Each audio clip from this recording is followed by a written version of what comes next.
আলিপুরদুয়ার, কালিম্পং, দক্ষিণ দিনাজপুর ও পশ্চিম বর্ধমান জেলাতে নতুন মেডিকেল কলেজ স্থাপন করা হবে।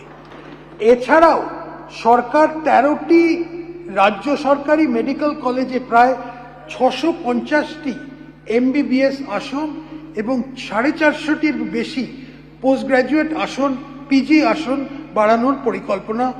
রাজ্য সরকার উত্তরবঙ্গে একটি এইমস হাসপাতাল, সুন্দরবন ও পুরুলিয়া এবং দার্জিলিংয়ে সুপার স্পেশালিটি হসপিটাল এবং উত্তরবঙ্গে একটি বিশিষ্ট ক্যান্সার হাসপাতাল স্থাপন করার উদ্যোগ নেবে।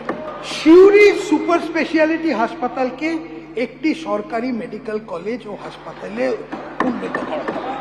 মুর্শিদাবাদ জেলায় বিড়ি শ্রমিকদের হাসপাতালটা আধুনিকরণ করা হবে। সুন্দরবনে মোটর বোট, অ্যাম্বুলেন্স এবং দ্বীপ ভিত্তিতে প্রস্তুতি কেন্দ্র চালু করা